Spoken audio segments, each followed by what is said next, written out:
le recordamos que estamos en la Semana de la Facultad de Ciencias Humanas, Sociales y de la Educación. Estamos finalizando este día con un espacio muy importante porque esta tarde nos acompañan autores y investigadores de la facultad en un proceso de compartir con respecto a sus publicaciones, libros de publicación. Les damos la bienvenida a nombre del decano Carlos Andrés Hurtado, el cual se excusa por no acompañarnos esta tarde debido a problemas personales significativos, y que le damos también la bienvenida desde el programa de psicología que represento, desde la dirección. Muchas gracias y la palabra al doctor César. Bueno, muchas gracias, Rosario, y buenas tardes para todos y para todas. Agradecemos la asistencia, su participación, y bueno, vamos a desarrollar un conversatorio que parte de la producción que tienen nuestros docentes, investigadores, acerca de los productos y los efectos que estos han tenido a nivel sociocultural en nuestra región y por fuera incluso de nuestra ciudad y de nuestro país. Vamos entonces a abrir un espacio. La idea es que podamos conversar un poco con ellos después de que cada uno haga una pequeña presentación de los libros que son este producto de su esfuerzo, dedicación y de una producción intelectual bien interesante que nos vienen a compartir hoy. Cada uno entonces va a tener un espacio corto para presentar sus libros, sus productos, y al final abrimos entonces un pequeño espacio para conversar entre todos aquí en el recinto. Bueno, damos entonces la palabra a Ángela Patricia Cadavid. Ángela Patricia es magíster en teología. Nos va a hablar un poco acerca de su libro Pluralismo religioso y diálogo ecuménico en Pereira, un análisis de la situación. Ángela es directora de la licenciatura en educación religiosa de aquí de nuestra Universidad Católica de Pereira. Damos la palabra entonces a Ángela Cadavid. Gracias. Muy buenas tardes para todos. Pues muchas gracias pues a nuestra facultad por abrirnos este espacio. Este trabajo que les quiero presentar hoy es fruto de mi tesis de maestría en teología en la Universidad Pontificia Bolivariana de Medellín. El interés investigativo era analizar el tema de la diversidad religiosa, teniendo en cuenta pues como el crecimiento de grupos religiosos en la ciudad. Entonces quise preguntarme, bueno, ¿cuál es la situación actual de la diversidad religiosa en Pereira y si hay posibilidades de diálogo ecuménico entre estos movimientos religiosos? Este trabajo estuve acompañada también con estudiantes de la licenciatura en educación religiosa como residentes en línea, y por eso en nuestro libro entonces aparece la profesora Gloria Rocío Gallego, que acá nos acompaña en el público, y también la profesora Marta Nancy Vinasco, que estuvieron pues como residentes en línea en el trabajo, hicieron un gran aporte pues para el desarrollo de este trabajo investigativo. Quiero leerles algunos apartes del libro pues como para provocar un poco o animarlos pues más adelante a la lectura. El texto pues tiene 7 capítulos. El primer capítulo trabajo pues la metodología empleada y la descripción del problema. Se explica la pertinencia del proyecto y cómo este también ha impactado el currículo de la licenciatura en educación religiosa. El segundo capítulo sí se hace ya una descripción de la diversidad religiosa en la ciudad de Pereira, haciendo un breve recorrido para identificar el momento de la llegada de los grupos religiosos a la ciudad, encontrando que estos son el resultado de las olas migratorias que caracterizan los primeros asentamientos poblacionales en ella y que trajeron consigo toda la carga cultural de sus pueblos de origen y consecuentemente su vocación religiosa. Esta parte es muy interesante porque hacemos un análisis de la parte histórica y encontramos unas situaciones muy interesantes en torno a la relación religión y también política, porque encontrábamos, por ejemplo, aspectos como que el Partido Liberal casi que fue el que abrió la entrada a todo el protestantismo, y cómo el Partido Conservador acompañaba todo el proceso de la Iglesia Católica. Entonces hicimos un análisis revisando también en los periódicos de la época, del 30 al 35, y encontrábamos pues enfrentamientos de tipo político a causa también de la confesionalidad religiosa. En el tercer capítulo hacemos un análisis en torno a si en esta ciudad podemos hablar de pluralismo religioso o de pluralidad. Porque pluralidad, digamos que es cuando se abre en la Constitución Política de Colombia la posibilidad de la libertad de cultos. Pero cuando hablamos de pluralismo religioso nos referimos a si no solamente es aceptado legalmente, sino también socioculturalmente, porque sabemos que se ha presentado mucho y en muchos ámbitos que en las familias cuando una persona se cambia de religión se presentan también situaciones de conflicto entre ellas. Un cuarto capítulo hacemos ya la exposición de los resultados de la investigación, presentando un análisis cuantitativo de la información con los porcentajes que nos mostraron el número de sedes. Tenemos 108 sedes en la ciudad de Pereira de nuevos movimientos religiosos protestantes y también los movimientos que son más representativos, que hacen presencia en la zona urbana, alrededor de las vicarías que las componen las parroquias de la ciudad de Pereira. Pasamos también a un análisis cualitativo en el cual, a través de una entrevista, hicimos una entrevista semiestructurada, entrevistamos a 29 pastores de estos nuevos movimientos religiosos, identificando cómo fue la llegada a la ciudad, identificando, digamos, el número de sedes que tienen acá en la ciudad, cuál es su culto, su doctrina, y también si ellos se consideraban pues que había posibilidades de diálogo con los otros movimientos religiosos y con la Iglesia Católica. Un quinto capítulo, ya nos centramos directamente en si es posible entablar un diálogo ecuménico en la ciudad de Pereira, encontrando unos aspectos muy interesantes, y es que más que un diálogo desde un aspecto doctrinal, se puede hablar de un diálogo desde un aspecto más pastoral y desde una acción social. Ya el sexto capítulo proponemos unas líneas de acercamiento y finalmente llegamos a las conclusiones del trabajo. Unos aspectos para destacar, por ejemplo, son que el movimiento pentecostal es el que tiene más fuerza en la ciudad de Pereira, tiene 17 sedes en esta ciudad y sobre todo también pienso que ha sido por el cambio de época en el cual incide más que un concepto de Dios, la experiencia de Dios, y dentro de eso pues se ve mucho en este tipo de movimiento. También encontramos unas iglesias históricas, luteranas, bautistas, y encontramos otros movimientos gnósticos, pero realmente son muy pocos todavía en la ciudad. Entonces son como aspectos que quería como destacar de lo que pueden encontrar pues en el libro. Muchas gracias. Bueno, muchas gracias, Ángela. Damos la palabra ahora a Heiler Abadía. Heiler, nuestro compañero, es magíster en comunicación organizacional de la Universidad Pontificia Bolivariana y es estudiante de doctorado de la Universidad Autónoma de Barcelona y es docente del programa de comunicación social y periodismo de nuestra Universidad Católica. Damos la palabra a Heiler. Gracias, César, y muy buenas tardes para todos. Yo voy a hablarles un poco sobre el libro Auditar la comunicación, que es un libro, como igual que el de Ángela, surge a partir de un proceso de investigación, una investigación que se realiza entre la Universidad Católica de Pereira y la Universidad de la Gran Colombia, seccional Armenia, y que es un trabajo interdisciplinario entre las ciencias blandas como las ciencias humanas, específicamente la comunicación organizacional, y las ciencias más duras, en este caso un poco un aporte desde la contaduría pública, una fusión que al inicio pensábamos no iba a resultar, pero que pues hoy tenemos el libro como uno de los resultados de investigación. Pensamos en que en las organizaciones siempre se evalúan, se auditan, se hace seguimiento, se hace medición a los procesos que son más tangibles, a todo lo que tiene que ver con el tema más financiero, pero nunca se tiene en cuenta todos esos elementos intangibles que tienen las organizaciones y que también dan valor a las mismas, es más, que propician que haya un buen desarrollo organizacional.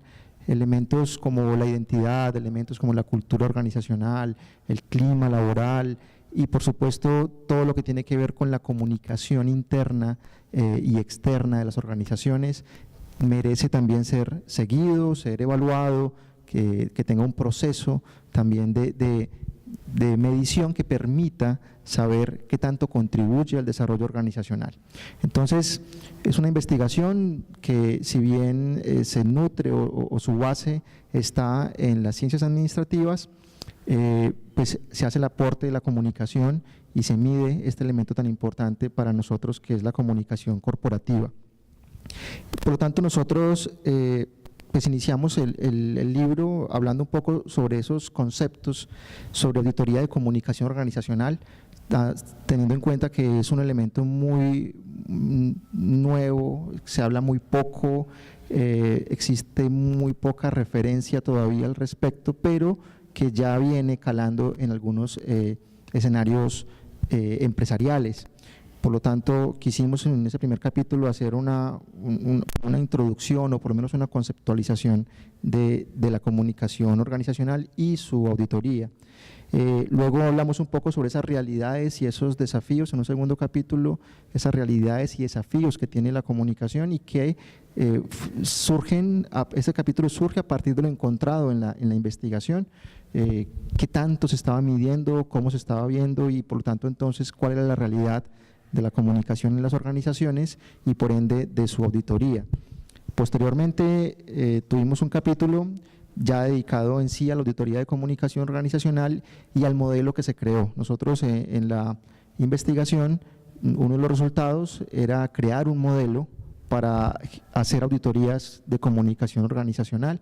Entonces el libro lo que hace es plantear, desglosar este modelo, explicarlo desde lo más general hasta lo más específico y con ello dar un aporte entonces a las organizaciones frente a la posibilidad de medir y de hacer un proceso de evaluación y seguimiento a todo lo que tiene que ver con la comunicación.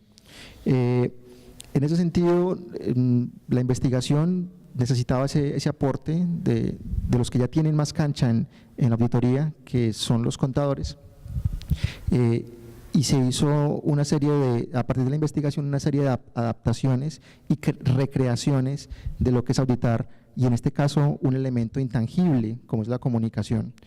Para esta investigación tuvimos la gran fortuna de también tener residentes en línea, estudiantes de comunicación social de aquí de la Universidad Católica, estudiantes de contaduría pública de la Universidad La Gran Colombia, estudiantes de posgrado también, de la especialización en gerencia de la comunicación corporativa de aquí de nuestra universidad y de la maestría en administración de la Universidad La Gran Colombia. Es decir, hubo unos aportes de estudiantes tanto de pregrado como de posgrado que empezaron también a enriquecer mucho el trabajo.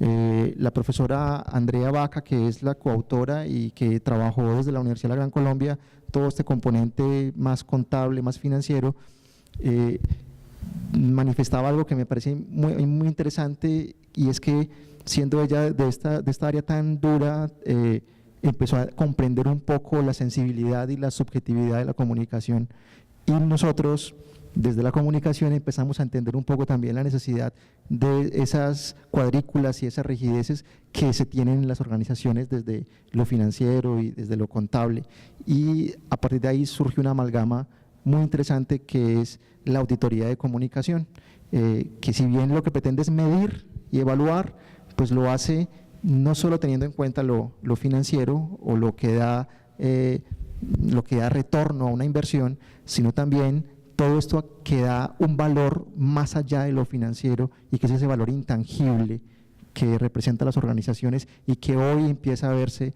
de manera mucho más importante, más relevante. Ya se piensa más en eso que en eso que en los activos, ya se piensa más en, por ejemplo, en la reputación que se tiene, en la imagen que se proyecta, que en los mismos activos, porque se sabe que una mala imagen, una mala reputación, pues acaba con esos mismos activos que se tienen. Entonces, bueno, esto es un poco, a grandes rasgos, lo que se hizo, y el libro es uno de los resultados de esta investigación. Muchas gracias a Heiler por su interesante presentación y por su provocación para leer el libro, así como la provocación que nos deja Ángela Cadavid.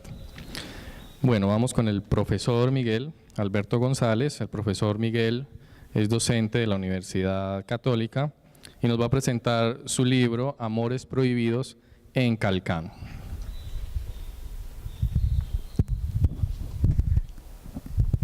Gracias. Buenas tardes.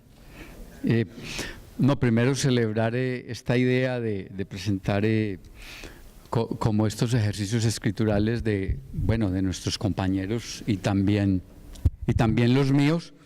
Este es un libro el que voy a presentar muy nuevo, es un libro que publiqué en 1998, o sea que ya tiene derecho a tener hijos y todos esos asuntos.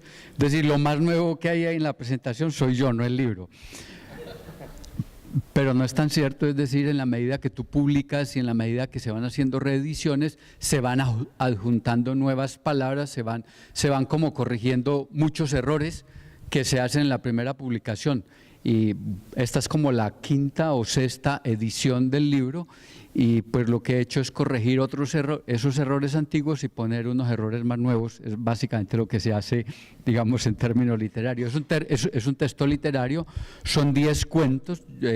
Cuando yo vi que mis compañeros estaban presentando esto, yo dije, oiga, ¿y yo cómo hago para contarle a esta gente acá cómo puedo resumir lo que está al interior de este texto? Más o menos contiene como lo siguiente: una pregunta por las culturas del miedo y los cultivos de los fantasmas, tal vez como cierto adulterio de los espantos, ¿no es cierto? Transitando por un asunto que nos interesa, que son las metafísicas de las costumbres, cómo las costumbres no bastan con ser territorializadas, las ponemos en lugares metafísicos. Tal vez en la zoologización de los amores, hay una suerte de zoologización de los amores. Bueno, la gente ama las mascotas, yo no creo que eso no sea más que zoologización de los amores. La gente ama muchas cosas hoy en día, a veces ama más las cosas que las personas. Yo eso lo llamo como la zoologización de los amores o la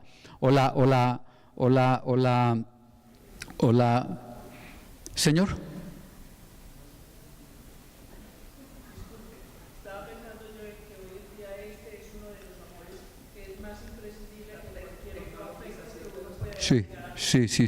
Sí. Los bits de los amores. Estaba por ahí, gracias, porque yo estaba tratando de buscar la palabra para decir eso que tú dijiste, muchas gracias. En la farándula de los lenguajes, es decir, hay una farandulización del lenguaje, y el libro, dentro de sus cuentos literarios, tiene una pregunta constante sobre la farandulización de la realidad, sin que el libro deje de ser una farándula. ¿Cómo deja de ser farándula un libro? En las políticas del olvido, porque hay un cuento, hay un relato en el libro que a mí se me hace muy premonitorio. Este libro, yo creo que yo publiqué el primer texto en 1988. No lo publiqué, lo escribí. Y lo publiqué aquí en mi mente, pero eso nadie lo leía. No estaba en ningún papel. Se vuelve papel hasta 1998. Y tiene que ver con la creación de un pueblo y la desaparición del pueblo a través de unos embalses, que es un cuento que escribo en el 88, cuando Colombia apenas estaba ingresando al mundo de las energías hidráulicas y todo eso. Se me hizo muy premonitorio el cuento, el relato, lo que yo llamaría ahí las políticas del olvido, a través de ciertas filosofías del despojo. No solamente a nosotros nos despojan el dinero, no solamente nos despojan la dignidad, sino que hay ciertas filosofías del despojo. Tal vez en un asunto que termino de nombrar al final como una destilación o urbanización de la esperanza. Como si la esperanza solamente fuera un asunto de las urbanidades de las especies, en donde cierro como una ruralización del deseo. Y cuando hablo ruralización del deseo, es esa búsqueda pristina de la ilusión. Básicamente eso es lo que contiene el relato de 10 cuentos, y como pueden ver, ha quedado muy claro en ustedes y bastante confuso en mí. Muchas gracias, Miguel. Vamos percibiendo la particularidad también, y ahorita nos van a hablar de la singularidad en lo escritural también, ¿no? Ahorita vamos a dar paso para eso, que vamos percibiendo pues como la diferencia entre una forma de escritura y de elaboración y otra, ¿no? Bueno, muchas gracias al profesor Miguel. Damos la palabra al profesor Wilmar Alberto Espina. Wilmar Alberto es magíster en lingüística, es docente de la Universidad Católica y de la Universidad Tecnológica de Pereira. Nos presenta su libro Carne para caníbales. Wilmar. Muy buenas tardes a todos. Hay que agradecer estos espacios porque definitivamente escribir es un territorio hostil y no es para todo el mundo. Y hay una gran preocupación porque todos queremos escribir hoy. Pero la escritura no es natural en el ser humano, es natural la oralidad y estos espacios son determinantes para también mostrar que sí hay personas que estamos apostando por esa escritura, por la nueva idea, por generar estas posturas investigativas, etcétera, etcétera. Escuchando a Ángela, a Heiler y a Miguel y la apreciación de Miguel en cuanto a cómo presento mi texto después de investigaciones tan arduas y tan profundas, pues es necesario contar que la literatura también se cuenta a través de la investigación, ¿cierto? Que detrás de los cuentos del profesor y de la primera novela, porque es mi primera novela, Carne para Caníbales, hay una investigación muy seria desde el punto de vista sociológico, etnográfico, incluso filosófico, si se quiere. La literatura, viéndose como la ficción de algo, no es tan ficticia, es más cercana a la realidad. Tiene muchísimo más del sujeto en sí, de la ciudad en que se vive. Realmente la literatura vive y respira permanentemente entre nosotros. A veces me sorprende que no leamos literatura sabiendo que es transversal a todas las áreas. Carne para Caníbales es un texto que pertenece al género negro. Es un movimiento que comienza en la década de los 50 llamado Black Max. La Máscara Negra, cuentos de asesinato. Sin embargo, anteriormente ya Edgar Allan Poe había conjeturado pues este tipo de literatura, de lo oscuro, de lo gótico, de lo ficticio, del asesinato, ¿cierto?, de la investigación, y muy anterior a Edgar Allan Poe pues encontramos un texto que todos leímos que se llama Edipo Rey. Ya en los griegos pues el tinte de la investigación y del asesinato pues se notaba, era evidente. He sido una apasionada de la lectura antes que de la escritura y más que escritor me considero pues lector, y Borges decía por allá: no me jacto de los libros que he escrito sino de los que he leído, y me voy a acoger a la idea de Borges, ¿cierto? Pero sin embargo intenté construir esta novela, hablaba con Heller ahora, 2 años, casi 3 años largos en proceso de escritura, organización, lo que dice el profesor Miguel, revisión, reconstrucción, reelaboración, y que realmente uno pone un punto final con un sinsabor, porque son textos que van al infinito, ¿cierto? Carne para Caníbales, si nos miramos, lo miramos desde la novela negra, es un texto donde obvio hay el tema central que es el asesinato. Incluso Chandler, que es uno de los primeros escritores y el que más, digamos, encubró el movimiento, tiene un ensayo lindísimo que se titula El arte de matar. Pero aquí hay que hacer una aclaración determinante, porque a veces tenemos una imagen rara e incluso errada del asesinato, de lo degenerativo en la sociedad, que la literatura no es que sea una apología a ello, al contrario, la literatura retrata esos movimientos sociales, urbanos, esto que vive la gente, ¿cierto? Entonces, y que por cierto son temas transversales. John Steinbeck se gana la perla, pero uno encuentra un asesinato allí, ¿cierto? Crónica de una muerte anunciada, hay asesinato. Y cualquier texto, los asesinatos de la calle Rumor, por ejemplo, de Edgar Allan Poe, contienen esos temas transversales. Lo que trato de hacer allí entonces es un sujeto que tiene alguna falencia psicológica y pues entra en una serie de asesinatos, y por supuesto la novela negra exige un investigador que anda tras la pista de este sujeto y que finalmente termina descubriendo quién es el sujeto y entregando pues unos folios a un fiscal y ejecutando el proceso. Se conforma de 5 capítulos la novela y traté de hacer, cortarla en el clímax, en esa experiencia de escritura. ¿Por qué en el clímax? Porque la literatura tiene una cierta fluctuación y a veces nos volvemos muy descriptivos y entonces el interés puede caer en la novela, ¿cierto? Y porque también la literatura de hoy podría tener otras connotaciones, el texto rápido, la palabra flexible, el texto corto, porque sí es cierto que el estudiante y la gente siempre pregunta ¿cuántas páginas tiene? Entonces, y no se vende la página, se vende la historia realmente. Entonces a veces Por ahí decía García Márquez que el libro tiene un punto exacto. Si se excede se pierde la historia, pero si no se cuenta también es una historia perdida. Entonces traté de culminarlo en el capítulo 5, que es en la parte de éxtasis, lo que significa que va de un capítulo bueno a un capítulo excelentísimo, sin incurrir mucho en la descripción, ¿cierto?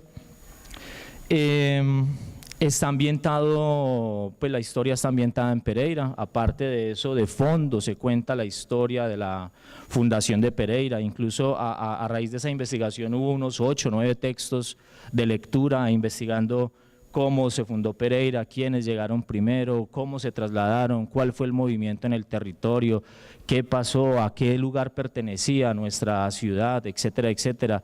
Cómo este recorrido histórico de la llegada de los españoles, algunos alemanes que arriban también a Pereira, incluso fundan un barrio llamado Berlín, por eso se llama Berlín. Entonces, la literatura tiene más realidad que ficción realmente.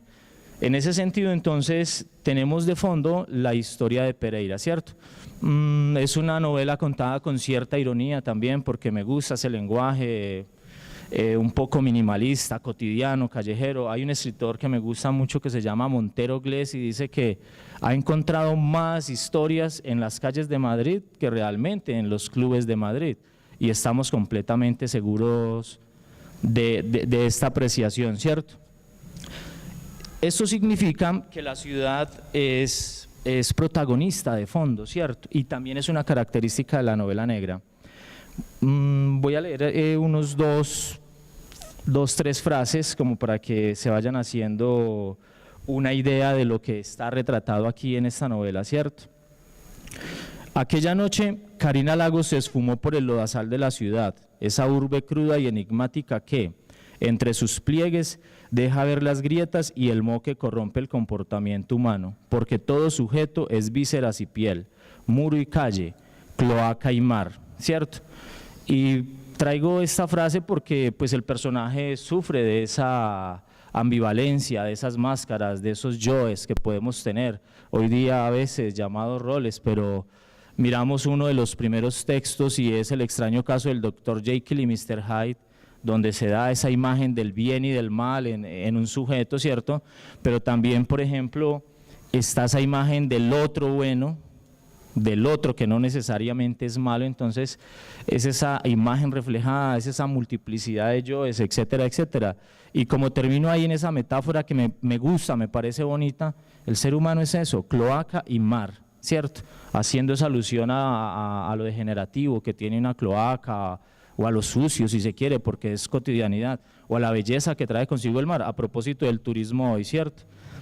Entonces, esta es Carne para Caníbales, es un experimento que se hace, es dificilísimo porque para terminar hay que decirlo, hay que pensar el personaje, hay que pensar en la psicología del personaje, en su vestuario, en su forma de expresión, hay que pensar en el escenario en el que se moviliza, etcétera, etcétera, pero bueno, finalmente la escritura siempre se hace extra todo, extra sociedad, extra esposa, extra hijos, extra academia, extra universidad. Es un mundo solo, pero que se expande nuevamente al mundo, ¿cierto?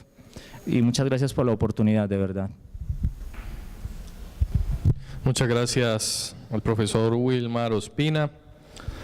El doctor Carlos Andrés Hurtado, que es el decano de la Facultad de Ciencias Humanas, Sociales y de la Educación, se excusa en el espacio de hoy porque tiene una situación familiar que tuvo que solucionar presencialmente. En su lugar, ¿no?, va a ser la presentación de su libro Darío Fernando Arboleda Hincapié. Darío Fernando es magíster en Pedagogía y Desarrollo Humano y es docente de la Universidad Católica de Pereira. Nos va a hablar un poco del libro Prismas de Voces, Conciencia, Desarrollo Humano y Educación. Damos la palabra entonces al profesor Darío Fernando Arboleda Hincapié. Buenas tardes. La idea fundamental del texto se construye a partir de la recolección de algunos trabajos que el profesor Carlos Andrés tiene en su seminario. Entonces él empieza a reconocer en muchos de esos ejercicios, de esos trabajos que le presentan en el seminario, él empieza a reconocer unas versiones de conciencia que tienen una potencia determinante. Y entonces él dice, empecemos a recoger unos trabajos que puedan de alguna manera conformar un texto en el que nosotros, a través del ejercicio de la compilación, se puedan mostrar versiones de conciencia que hay. Sobre todo, ¿por qué? Porque la dificultad que existe en la comprensión de la situación de la conciencia, de la dimensión de la conciencia, se aclara en muchos de los trabajos producto de la cotidianidad en la que viven los estudiantes. Es decir, la compleja realidad de la conciencia se ve reflejada, por lo menos en algunos acercamientos a su definición, se ve reflejada en el asunto de los trabajos de los estudiantes. De tal manera entonces que comenzamos a compilar una serie de trabajos y a construir pues un texto que podría de alguna manera mostrar cómo en el desarrollo laboral del estudiante y en el desarrollo académico cotidiano se podrían asumir o descubrir elementos que se acercan mucho a la complejidad del fenómeno de la conciencia. Como dice el compañero, pues Carlos Andrés no pudo venir, delega en mí el ejercicio de la presentación del libro. Yo he estado al lado de Carlos Andrés en el proceso, revisando, recogiendo, leyendo los textos, buscando maneras de que podamos generar articulación entre los textos mismos.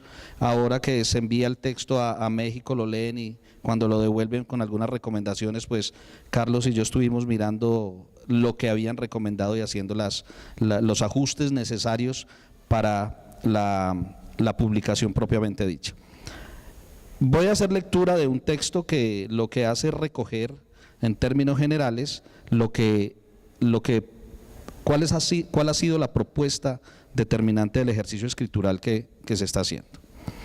Las potencialidades que fueron emergiendo y floreciendo en las dinámicas de formación por parte de los estudiantes del posgrado de Pedagogía y Desarrollo Humano, particularmente durante las sesiones del Seminario Conciencia y Desarrollo Humano, orientado por el doctor Carlos Andrés Hurtado, dieron pie para que el profesor pensara en la estructuración de un libro que recogiera tales asuntos, esencialmente por la diversidad, la firmeza de las categorías y las maneras particulares como se veían sustentadas en las diferentes prácticas laborales de la cotidianidad de sus autores. Este es un texto muy sentido fundamentalmente porque recoge diversas voces, desde múltiples perspectivas, que sin duda enriquecerán el debate sobre categorías tan determinantes para nuestro pensamiento actual como la conciencia, el desarrollo humano y la educación, categorías que deben estar articuladas entre sí, dado su carácter de complementariedad, las cuales, entendidas desde tal interdependencia, podrán impulsar transformaciones no solo en prácticas de orden educativo, sino incluso dinámicas empresariales y familiares. Hoy, sin duda, debe prestarse especial atención al asunto de la conciencia. A pesar de la complejidad de dicha categoría, es menester ahondar en los asuntos que de ella se desprenden, logrando promover las claridades necesarias para las comprensiones alternativas de la realidad. Máxime cuando nos desenvolvemos en un mundo donde las explicaciones válidas son las que el sistema decide.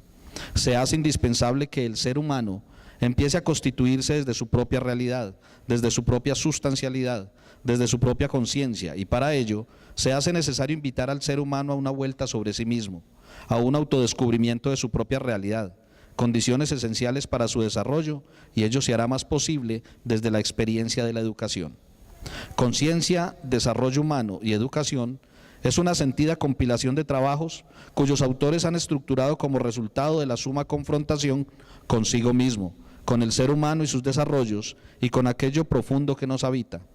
Los trabajos no son relatos, tampoco ensayos estrictamente académicos, ni mucho menos se trata de autobiografías, sino que se inscriben en la diversidad escritural y enunciativa que permiten, como lo escribe el mismo doctor Hurtado, un encuentro multidisciplinario, un diálogo desde diversas perspectivas y modos de comprender que de alguna manera otorgan una unidad al texto, de manera que, sin menoscabo del abordaje particular de cada capítulo, pueda comprenderse como un todo. Así, continúa el profesor Hurtado, los lectores se encontrarán con un prisma que les permitirá obtener herramientas académicas, experiencias pedagógicas y quizá también algunas perspectivas terapéuticas para develar y hacerse más conscientes de sí mismo, de los otros y de lo otro. La diversidad en el abordaje de las categorías conciencia, desarrollo humano y educación se sustenta en una serie de asuntos que soportan y le dan forma definitiva al ejercicio escritural, tratándolas como categorías interdependientes y complementarias que se articularán de manera dinámica en una constante interacción que permite el enriquecimiento mutuo de las percepciones y perspectivas que de ellas se concretan. Este prisma es, pues, un esfuerzo colectivo por dar fuerza y lugar en espacios de reflexión científica, educativas o filosóficas a tres elementos fundamentales, cuya claridad permitirán, sin duda, el mejoramiento de procesos y de prácticas diversas que constantemente se están creando en dichos escenarios para posibilitar contextos más posibles para la convivencia y el encuentro fundamentados en el desarrollo humano. En esta apuesta escritural se hace referencia a asuntos tan determinantes como, por ejemplo, la conciencia nefasta de la ciencia, o se hacen preguntas tan concluyentes para el contexto educativo como si sus búsquedas están verdaderamente orientadas a formar la conciencia humana. El texto igualmente se involucra en tareas como la articulación de las categorías conciencia y educación con la investigación, o el osado e incluso atrevido intento de entender la conciencia en Martin Heidegger. En fin, una mezcla de intereses que se refleja en una diversidad que de una u otra manera fortalecerán la posibilidad de ideas de conciencia que desde la educación puedan aportar al desarrollo humano. El texto se denomina entonces Prisma de Voces, Conciencia, Desarrollo Humano y Educación. Muchas gracias. Interesante trabajo para seguir su lectura, ¿no?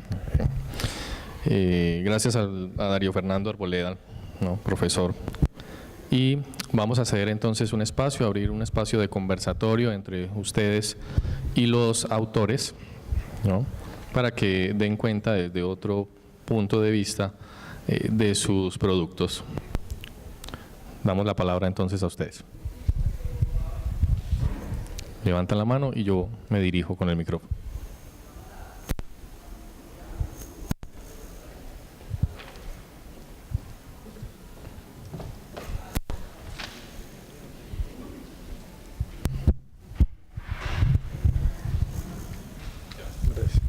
Buenas tardes. Mi pregunta, qué pena, no recuerdo el nombre, es Wilmer. Porque, digamos, en la presentación del libro menciona mucho esa influencia de la investigación dentro de esa ficción que se escribe, ¿cierto? Entonces me gustaría conocer más allá de lo que muestra el libro o de la investigación que estuvo detrás, esa experiencia personal al momento de intentar unir esas dos realidades, ¿cierto? La ficción, complementándola en cierta medida con un proceso académico tal vez mucho más formal.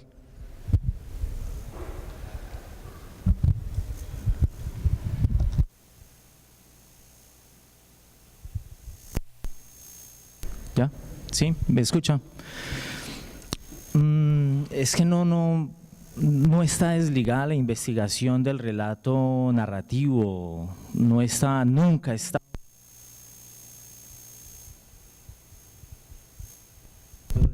de la literatura. Cuando uno va y se lee Crónica de una muerte anunciada, uno lo que encuentra es una investigación profunda de García Márquez sobre un suceso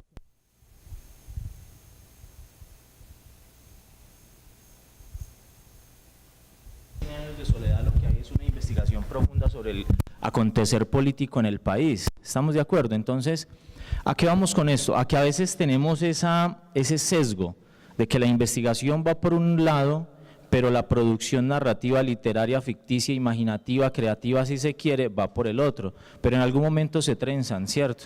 Siempre se parte de un hecho real para la escritura, o de un hecho fantástico que también puede llegar a la realidad. Por ejemplo, Italo Calvino tiene un texto de cuentos donde él toma unas cartas de la baraja y construye unos cuentos, pero esos cuentos, cuando uno va y los lee, encuentra una sociedad europea retratada allí.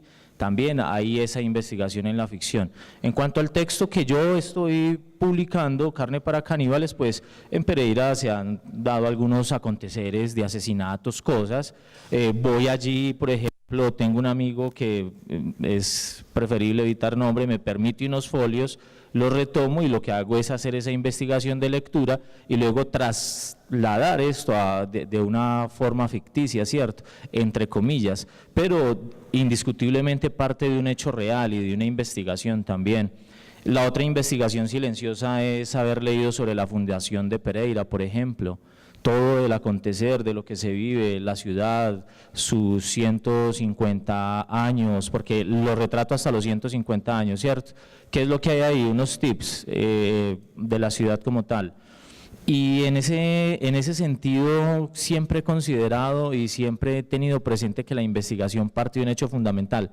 Y hay muchos textos, ni siquiera el mío, cuando uno va y revisa la caverna de Saramago, lo que se encuentra es que a nivel económico la microempresa es absorbida por la multinacional y detrás de eso siempre hay una investigación, ¿cierto?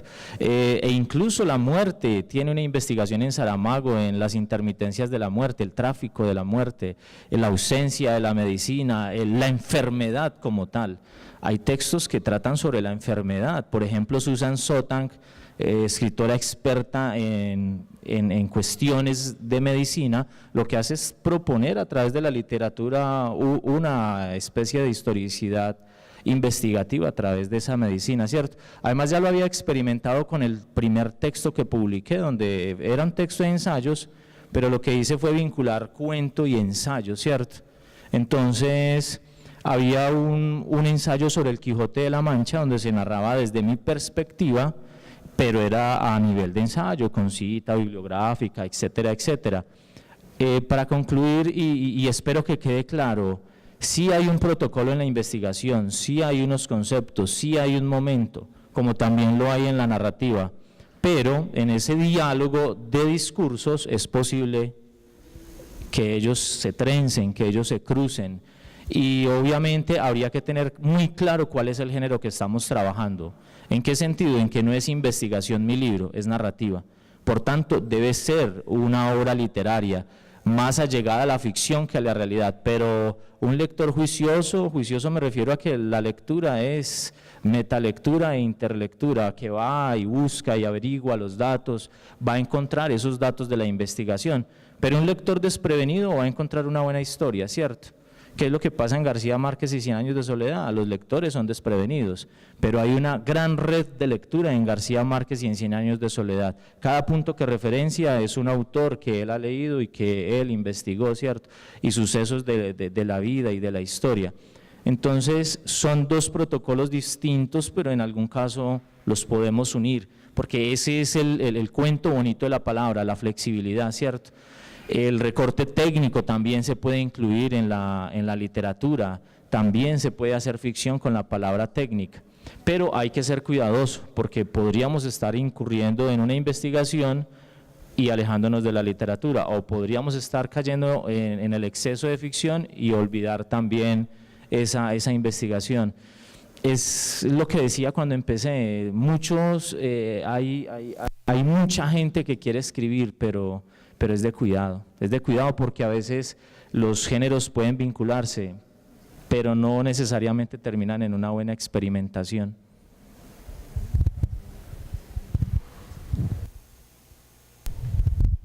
Mi pregunta va para Ángela Patricia y es, ¿cuál considera que fue el resultado más importante de la investigación y qué preguntas quedaron abiertas? Esa es. Bueno, muchas gracias. Pues que dentro de los hallazgos yo diría es que nosotros no conocemos realmente qué significa eso de diversidad religiosa. Digo nosotros porque desde mi confesionalidad yo soy católica y uno a veces trata de manera peyorativa a las personas que hacen parte de otros movimientos religiosos. Y pues yo me apoyo en un texto que nosotros trabajábamos en el grupo de investigación, para una ética mundial de Hans King, que habla de que en el mundo se ha acabarían las guerras cuando haya paz entre las religiones. Entonces, pero porque muchos conflictos han sido debido a los fundamentalismos religiosos, al fanatismo.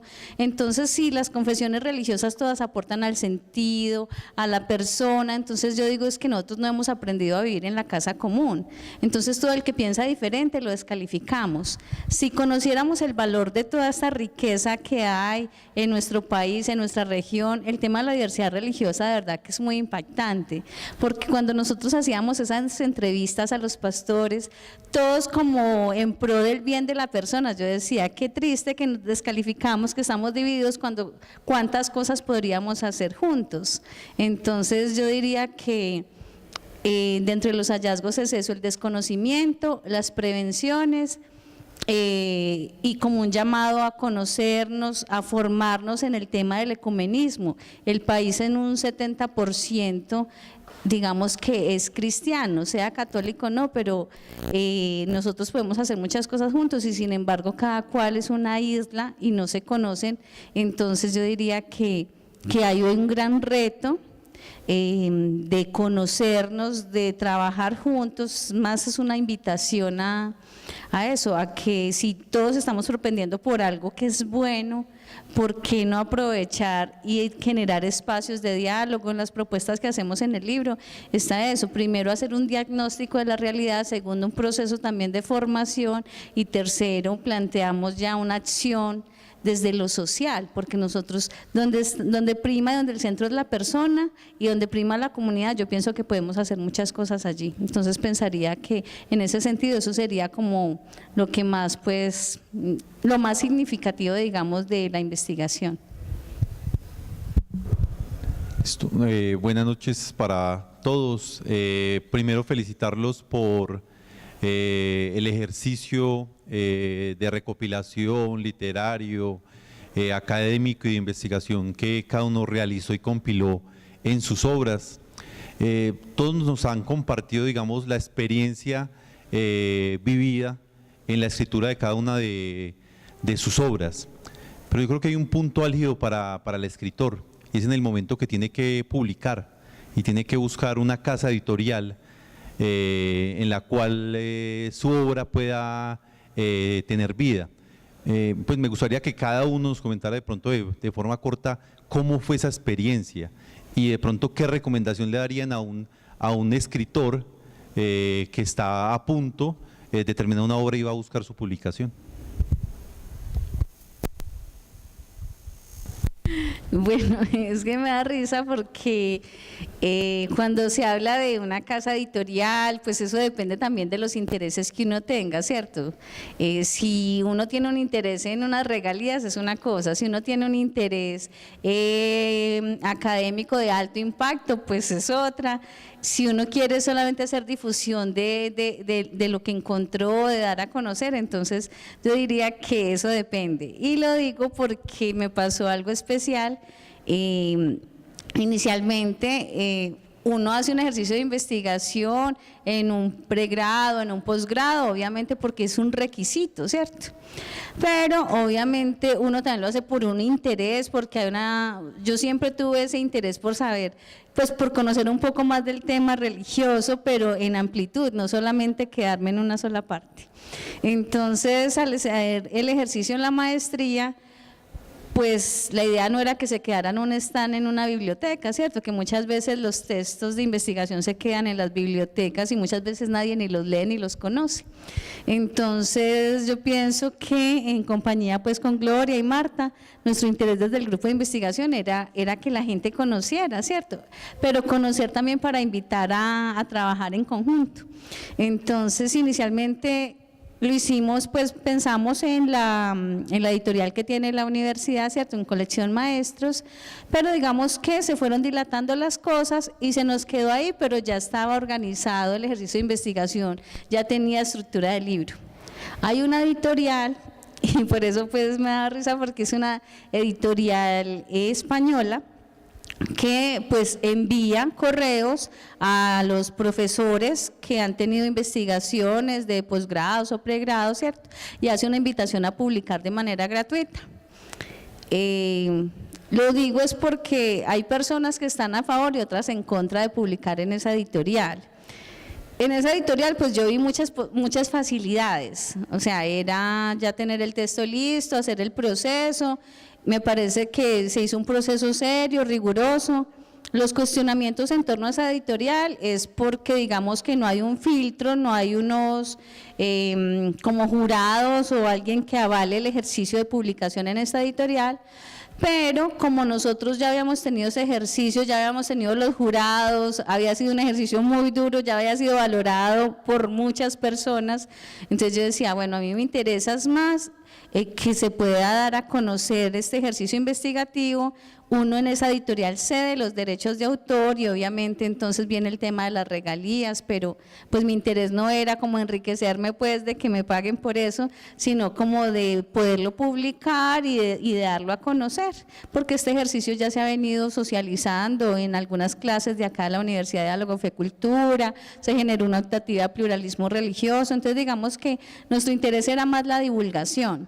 Entonces en esta editorial pues me dio las facilidades, yo hice el ejercicio, lo publicamos, ya lo tenemos pues las autoras, se pidió por la biblioteca para trabajarlo en las clases, entonces a veces uno como académico tiene dificultades mientras busca las editoriales, las posibilidades de publicar y pues encontré esa facilidad, entonces pues allí fue donde quedó el texto publicado.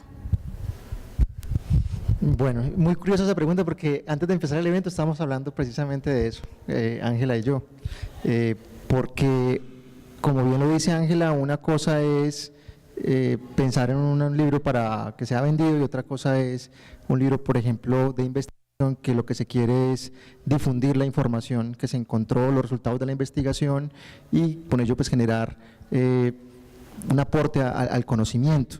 En el caso preciso del libro mío, pues surge una investigación que fue financiada por dos universidades, la Católica y la Gran Colombia, lo que traía ya de entrada la casi que obligación de publicarlo con estas editoriales, es decir, ellos financiaron la investigación, las universidades financiaron la investigación y prácticamente eso en términos de producción intelectual y de todo lo que tiene que ver pues con las, ¿cómo es lo que tú dijiste? ¿Cómo? El derecho de autor, los derechos de autor y todo lo que tiene que ver con producción intelectual, pues le pertenece a las universidades por ser quienes financian. Por lo tanto, el libro es de ellas, ¿sí? Es decir, uno es como investigador quien ejecuta, quien hace posible que se llegue a un resultado de investigación, pero realmente las universidades son, en este caso, las dueñas del proyecto. Por lo tanto, aquí no había como mucho por dónde pensar o buscar una editorial, no, ya estaba amarrado que debía ser. Entonces, es una manera de publicar y es una manera de para cuando se hace investigación tener ya de entrada una seguridad de que va a haber un financiamiento de la publicación, pero sí amarra un poco en ese sentido de que, bueno, yo no puedo irme a buscar otra editorial y por lo tanto se viene otro problema encima y es el de realmente lograr esa difusión, porque las universidades no publican para las universidades mismas, es decir, todos los ejemplares se van a las bibliotecas y eso es importante, pero es solamente un círculo y el resto, en el caso mío, le contaba yo a Ángela, pues cogí el PDF del libro y empecé a rotarlo a todos mis estudiantes, a todas las personas que uno conoce, ponerlo en todas las redes sociales, ponerlo por todas partes, porque pues el estudiante no me iba a ir a buscar el libro en la biblioteca, ¿sí? Entonces, lo que no tenía Ángela, si Ángela no tenía plata para publicar, pero circula más. El caso de Ángela circula. Entonces, claro, es dependiendo de lo que se quiera. Claro, el de Ángela no tenía el dinero, tuvo que acudir a una editorial, no le significa mucho en términos de regalías, pero le circula. En el caso mío quedó en las bibliotecas de muchas universidades del país, sí, muy chévere, pero queda ahí en la biblioteca y todos sabemos hoy pues que el libro físico no es realmente material de consulta recurrente, ¿sí? Entonces yo, de manera pues más como una estrategia personal, lo cogí y lo empecé a rotar como un libro en PDF, y me ha servido más así que el que se publicó.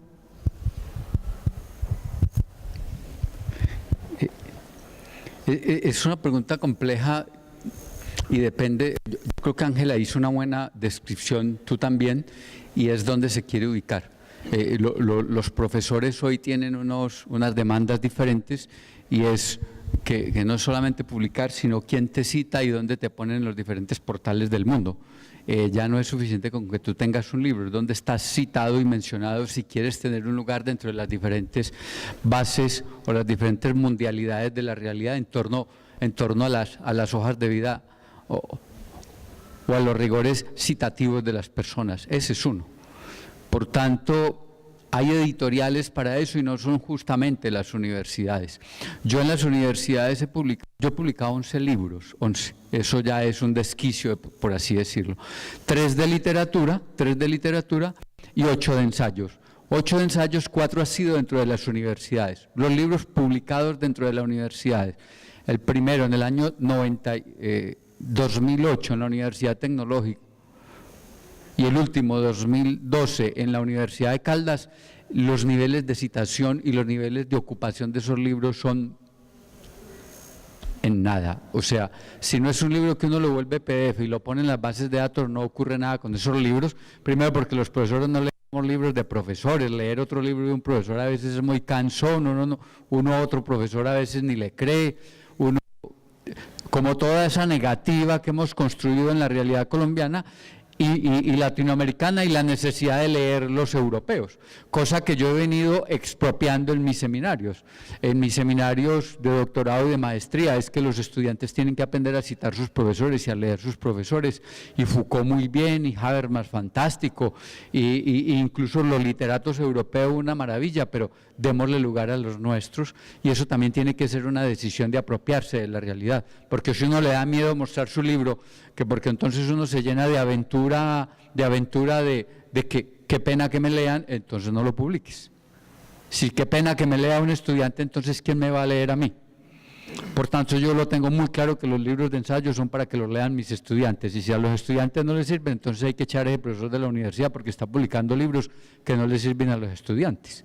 Es así en términos ensayísticos, y está claro para mí, mis estudiantes en términos ensayísticos abordan son los libros que yo he publicado, y a partir de ahí se han gestado cualquier cantidad de cosas. Hablo de los ensayos universitarios. Después de los ensayos, donde me di cuenta que el mejor país para publicar ensayos se llama Argentina, libros de ensayo. Cuando uno logra ubicar una editorial en Argentina, parece que el mundo es otro.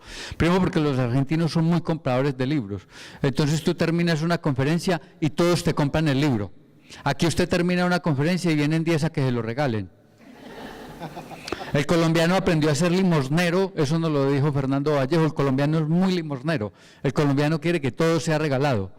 Estos libros en Argentina de esta gente que está acá, estoy seguro que venden 7 u 8 libros después de ponerlos acá. Aquí yo los invito a que pongan los 7 u 8 libros y este auditorio lleno, ¿cuántos se venden?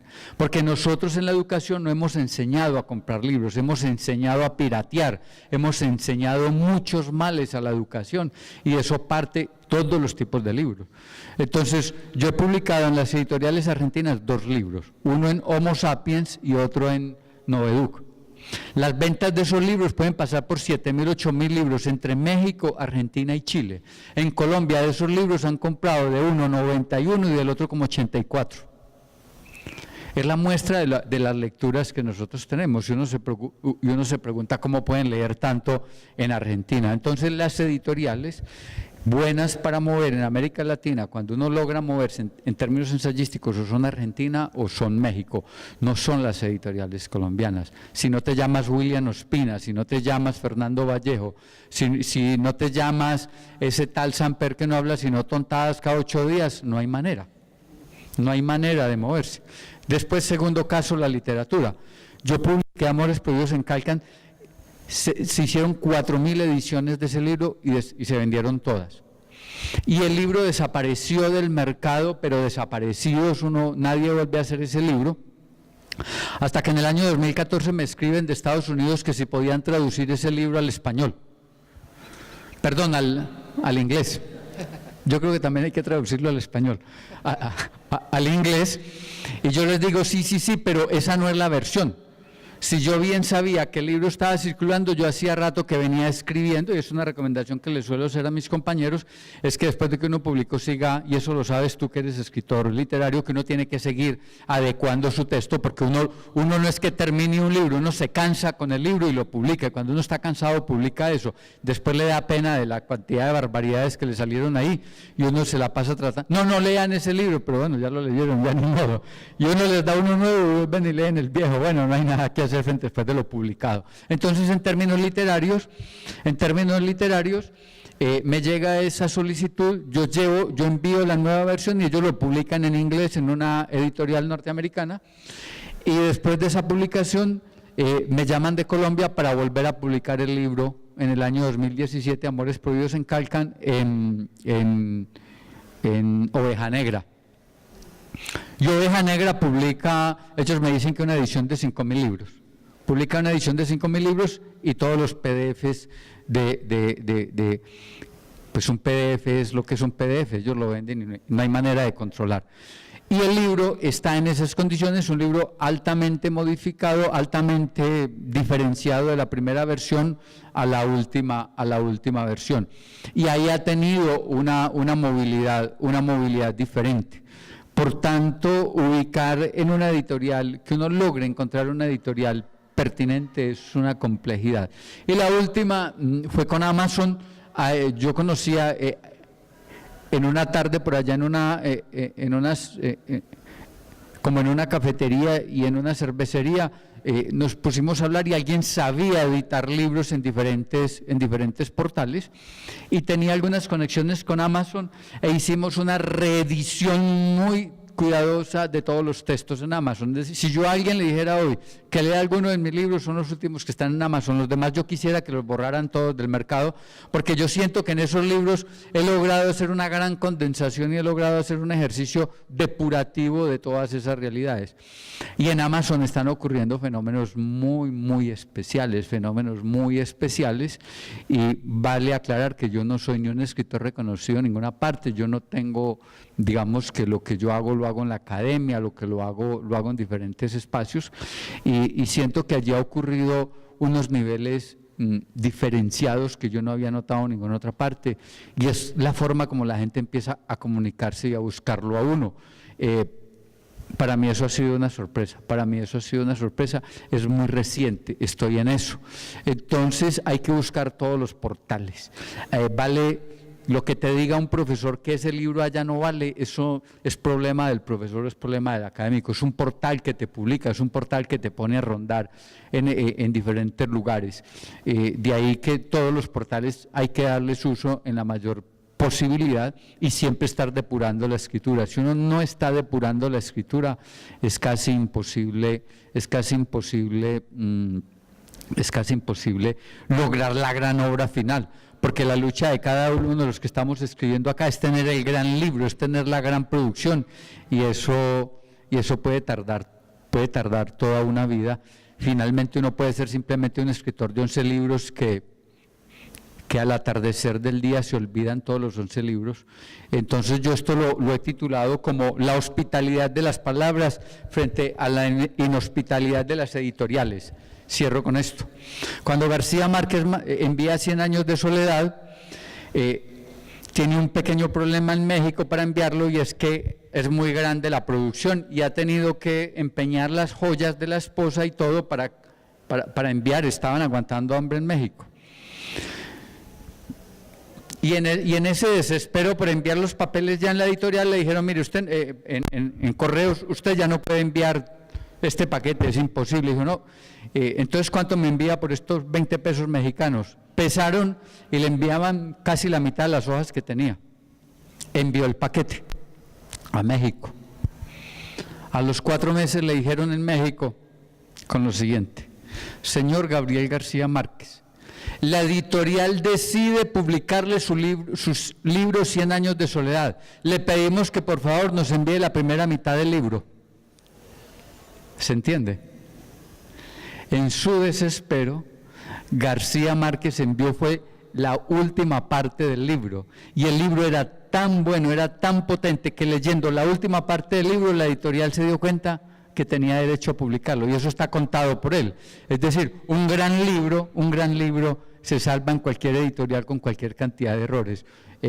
Un libro regular pues tiene eso, y yo confío mucho en lo que hacen los profesores, yo confío mucho en lo que hacemos, y como en la bondad literaria que todos estamos tratando de hacer, porque todo esto es literatura en diferentes dimensiones. Pues no sé, la pregunta es más que compleja, capciosa, ¿cierto? Porque ninguna editorial, como dice Miguel, lo publica uno porque quiere o porque uno tiene el gran trabajo. Por ahí decía Borges que el universo a veces le entregaba algo de herencia del mismo universo a ciertos personajes y a ciertos sujetos, y a veces llegan amigos a la vida de uno, ¿cierto? Y colaboran y le muestran el camino y toca esta puerta, y es lo que ha pasado en mi experiencia personal. Haciendo la maestría conocí al profesor Rodrigo Argüello, y que incluso me dirigió la tesis de la maestría, y ahí hicimos una buena relación, y me dijo, hombre, vos escribís bien, ¿tenés algo por ahí? Y fue el primer texto también de ensayos, y yo le tengo estos ensayos. Me dijo, bueno, en Bogotá hay una editorial no muy reconocida, pero te da la oportunidad, y ahí arrancamos, ¿cierto? Entonces, a veces también es un golpe de suerte esa situación de la editorial. Incluso he leído artículos donde las editoriales, más que una situación por el arte como tal, es una situación de comercio también. Es decir, a la editorial le interesa el capital, y eso es indiscutible, y muchos buenos escritores no son tan buenos, pero sí generan ingresos. Y eso se ve en la empresa editorial, y se han hecho experimentos donde se han enviado los machotes de autores que han generado boom y éxito en la editorial, y los leen y dicen, no, esto no lo publicamos, ahí no hay nada, y resulta que es un libro ya publicado por esas editoriales. Entonces, como dije al principio, es un medio hostil, y es un medio hostil porque, e incluso Miguel lo acaba de retratar muy bien, estamos también en un país donde la lectura no va mucho la lectura, entonces, y donde hay programas buenos para estos momentos, como el iFestival, ¿cierto? Pero normalmente llevan a los escritores ya consagrados, y debería ser una oportunidad para los que estamos iniciando. Está bien que estemos ahí con Héctor Abad, con Mario Mendoza, ¿cierto? Con Efraín Medina, si se quiere, pero ellos presentándonos, haciéndonos, no una gala, porque ellos ya tienen un reconocimiento, pero sí dándole la oportunidad a los nuevos escritores. Conozco a Héctor Abad, que tiene una editorial en Medellín, donde ha estado publicando nuevos escritores, pero no creo que sea una idea colombiana ni de Héctor Abad. Alfaguara, Tusquets, Visor, ha llamado algo que denomina disrupción literaria, ¿cierto? Y lo que hacen estas editoriales han venido a América y han permitido que nuevas voces comiencen a publicar ahí. Incluso en esos contactos, vuelvo y lo digo por cosas del azar, ahí en esta novela tuve una conexión con alguien de Alfaguara, y quedamos con el contacto para el segundo proyecto, entonces mirar la posibilidad por allá. Pero más que sea, como lo dice Miguel, porque todos los que escribimos sí queremos realmente la gran obra, por supuesto, eso se piensa, y lo ansiamos, y es un anhelo, y es más que un sueño, y vivimos de eso, y por eso decía yo ahorita que eso es en extratiempo, eso es en el momento en que los compromisos se saltan y pasan. Y no sé, seguramente pueda publicar por Alfaguara, pero no porque tenga la gran obra, sino porque fue un golpe de suerte en la relación con los amigos, y porque me dijo, habla con y yo fui, le toqué la puerta y me dijo, listo, hágale. Y es eso, a veces es una suerte publicar. Y hay mil anécdotas también. Por ejemplo, Sábato va a publicar en Sur El Túnel, y en Sur le dicen, no hombre, vos sos un científico, ¿qué vas a publicar acá? Y envía el texto a Francia, y en Francia alguien lo lee, muy amigo de Albert Camus, y Albert Camus se enamora del texto y publica por primera vez El Túnel en París, y es un éxito total. Y ahí sí Revista Sur entonces llama a Sábato y le dice, hombre, ¿qué tenés por ahí para publicar? Y etcétera, etcétera. Pero son golpes de suerte, ha sucedido. Lo mismo Julio Cortázar, envía un texto, La casa tomada, un cuento buenísimo, por cierto, y pues en ese momento era Borges el director de la revista y lo lee y queda impresionado y contacta a Cortázar y en adelante hay una carrera literaria de Cortázar. Y en ese mismo ir y venir de la escritura, de tocar las puertas, porque estamos en ese mundo hostil del arte, de criticar, etcétera, etcétera, nos encontramos un amigo y bien, es como el baloto, ¿no? Bueno, creo que por cuestión de tiempo debemos cerrar. Agradecemos entonces muchísimo a los autores, a los escritores y a los asistentes, por supuesto, por su manifestación, digámoslo así, frente a las producciones de nuestros compañeros, colegas y amigos, ¿no? Muchas gracias entonces para todos. Un aplauso entonces.